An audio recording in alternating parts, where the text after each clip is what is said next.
टेक्नोवेज में आपका स्वागत है। व्लॉग स्टाइल में टेक न्यूज़ का इंट्रो बात ही कुछ अलग है। थोड़ा सा गड़बड़ी हो गई इसलिए मैं इंट्रो देना भूल गया था।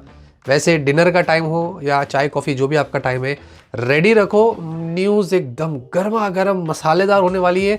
बहुत सारे वीडियोस नेक्स्ट वीक से आपको मिलेंगे, कंपैरिजंस वगैरह, उसके लिए आप बने रहना। ज़्यादा टाइम वेस्ट नहीं करते हैं, फटाफट से आज की टेक न्यूज़ शुरू करते हैं।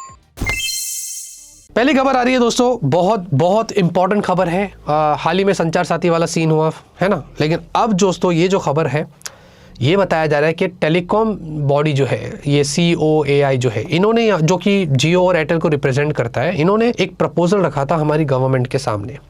ये प्रपोजल उन्होंने क्यों रखा था? क्योंकि गवर्नमेंट ने बहुत पहले आशंका जताई थी कि हम लोगों के प्रिसाइज लोकेशन को ट्रैक नहीं कर पाते, है ना।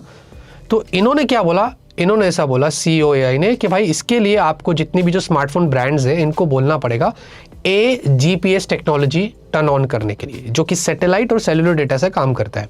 इसके ज़रिए आप जो है प्रिसाइसली लोकेशन ट्रैक कर सकते हैं।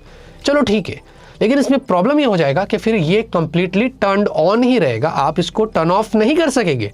इसका मतलब गवर्नमेंट आपके ऊपर सर्वेलेंस कर सकती है, आप जहां जाएंगे आपकी लोकेशन वो ट्रैक कर सकती है। अब ठीक है, सर्टेन चीज़ों के लिए हमें पता है कि इंडिया के अंदर अभी टेररिस्ट अटैक्स होते हैं और बहुत सारी चीज़ें उससे होती है जिनके लिए उन पर्टिकुलर लोगों को ट्रैक करना भी ज़रूरी है। हम इसका पूरा समर्थन करते हैं, लेकिन हाँ, बहुत सारे लोग फिर इसके खिलाफ भी रहेंगे ना कि भाई हमारे क्यों लोकेशन ट्रैक हो रहे हैं और हमारे साथ ऐसा क्यों किया जा रहा है। तो ये एक बहुत बड़ी चीज़ है जो यहाँ पर करने वाले हैं, ऐसा बताया जा रहा है, क्योंकि इंटरनल ईमेल्स, डॉक्यूमेंट्स, ऐसी बहुत सारी चीज़ें सामने आई है। उससे पता चल रहा है कि ऐसी कुछ सर्टेन मीटिंग्स हुई है और ऐसी बातें यहाँ पर हो रही है। देखिए, ये कोई नई बात नहीं है। चाइना, रशिया ऑलरेडी और बहुत सारी कंट्रीज से जो ये काम करती है, लेकिन इंडिया में भी ऐसा होने वाला है, ऐसा यहाँ पर बताया जा रहा है। भाई 735 मिलियन स्मार्टफोन यूजर्स है इंडिया में, सेकंड लार्जेस्ट मार्केट है। उसमें से 95% से ज़्यादा लोग एंड्रॉयड के ऊपर है और बाकी कुछ iOS के ऊपर है। सोचो, इतने सारे लोग इस पर इफेक्ट हो सकते हैं। फिलहाल के लिए गूगल, एप्पल और सैमसंग इन्होंने तो अपोज कर दिया, बोला ये हम करने ही नहीं देगा क्योंकि प्राइवेसी कंसर्न से। इसके बारे में आपका क्या ख्याल है? कमेंट में जरूर बताना। भाई देखिए, पोको F8 को लेकर यहां पर काफी बड़ी खबर आ रही है। रेडमी टर्बो 5 प्रो, पता नहीं है, छोड़ो, जो भी फोन है जो चाइना में जाएगा उसका रीब्रांड बन के पोको F8 आएगा। अभी यहाँ पर खबरें ये बताया जा रही है according to digital chat station कि पोको F8 जो होगा उसमें 9000 mAh की आपको बैटरी देखने को मिलेगी। हाँ, ऐसा बोला जा रहा है। मेरे हिसाब से ये बहुत क्रेजी होने वाला है। वैसे भी पोको F7 में हमें 7500 mAh के आसपास तो बैटरी मिल रही थी, ये 9000 होने वाली है। ये भी बोल रहे हैं कि पोको F8 में आपको स्नैपड्रैगन 8 Gen 5 मिल सकता है। इसके बारे में कंफर्मेशन नहीं है, लेकिन बैटरी के बारे में ऐसी कुछ इन्फॉर्मेशन निकल कर आई है जो कि यूज होने वाला है। और ये काम भी अगर करे तो अच्छा है, क्योंकि पोको F7 में थोड़ा बैटरी के इश्यूज हैं, बट यहाँ पर ऐसा ना हो तो अलग बात है।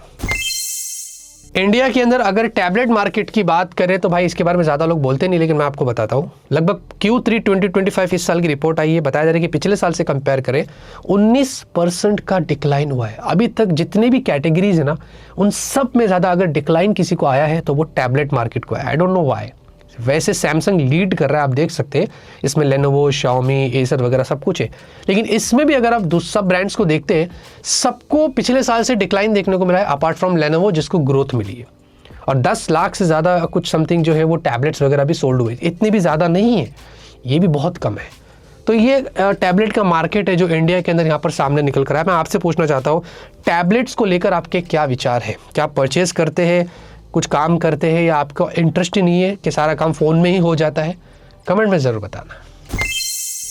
भाई नेटफ्लिक्स तो एक अलग लेवल पर यहाँ पर काम कर रहा है। आपको पता है, रिसेंटली नेटफ्लिक्स ने वार्नर ब्रोस को एक्वायर कर लिया। अरे भाई, वार्नर ब्रोस को, मजाक नहीं कर रहा हूँ, $72 बिलियन की यहाँ पर डील हुई है। This is super crazy. उसी के साथ साथ HBO मैक्स और भी बहुत सारे चीज़ें इसके अंदर आती है।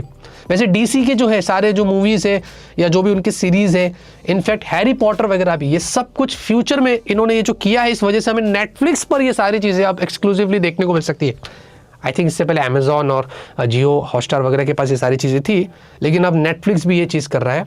ये बहुत क्रेजी हो गया है दोस्तों। अब पता नहीं इसका सब्सक्रिप्शन प्राइस बढ़ेगा या नहीं बढ़ेगा, लेकिन ये जो डील हुई है, ये अभी तक नेटफ्लिक्स ने सबसे बड़ी डील यहाँ पर किया है।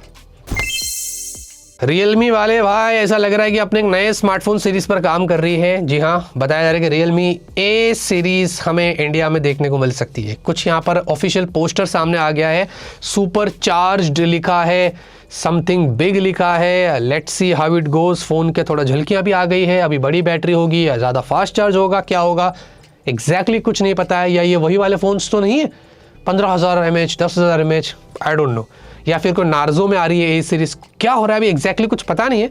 लेकिन let's see how it goes, हम आपको डेफिनेटली कुछ ना कुछ बताएंगे इसके बारे में। देखते हैं कि रियलमी की ये जो नई सीरीज है वो कितनी एक्साइटिंग होती है। हाल ही में दोस्तों बताया जा रहा है कि माइक्रॉन ये अपने सारे ऑपरेशंस शट डाउन कर रही है। मैं आपको बताता हूँ ये क्या कंपनी है। बेसिकली जितना भी जो पीसी कंपोनेंट मार्केट्स होता है ये उसके अंदर बहुत क्रूशियल रोल प्ले करता है, रैम स्टोरेज इन सब को लेकर। इसके अलावा फिर आप लोगों को सैमसंग और ऐसे दूसरी ब्रांड्स के ऊपर डिपेंड होना पड़ेगा। रीज़न यहाँ पर इसके क्विट होने का क्या है कि वो अब एआई कंपोनेंट्स पर ज़्यादा फोकस कर रहे हैं। बड़ी बड़ी जो कंपनी से जो एआई के काम करती है उनकी डिमांड ज़्यादा हो गई, इसलिए उन्होंने ये कमर्शियल साइड वाला काम जो है वो बंद कर दिया है। तो 2026 से माइक्रॉन इसमें भी इन्वॉल्वमेंट नहीं रखेगा। इसी वजह से हाल ही में जो रैम और स्टोरेज के प्राइस हाइक हो रहे थे ना, वो एआई की डिमांड की वजह से ही यहाँ पर हो रहे थे। इसीलिए हमें स्मार्टफोन्स और इधर उधर फ़ोन्स के प्राइसेस में भी ज़्यादा देखने को मिल रहा था। ये एआई जो है ना, हमें लग रहा है ना ये एआई की वजह से देखो प्राइस हाइक हो रहे हैं, डिमांड बढ़ रहा है और यहाँ पर सारे प्राइस हाइक हो रहे हैं। उस वजह से हमें भी यहाँ पर तकलीफ हो रही है। और जो फ्री बोल के जो डेटा ले रहा है वो अलग। तो ये सारी चीज़ें यहाँ पर हो रही है भाई, बहुत इश्यूज होने वाला है। 2026 बहुत महंगा होने वाला है। मोटोरोला एज 70, जी हाँ, इंडिया के अंदर बताया जा रहा है कि 15 दिसंबर को लॉन्च होने वाला है। मतलब ये लीक्स है, लेकिन ऑफिशियली तो समझ लो आसपास ही हो सकता है इसके। लेट्स सी, देखते हैं दोस्तों। ये मोटोरोला का अभी तक का सबसे स्लिमिस्ट स्मार्टफोन होगा और कैटेगरी का सबसे स्लिमिस्ट स्मार्टफोन होगा। सैमसंग S25 एज है, आईफोन एयर है, वो तो थे बहुत महंगे।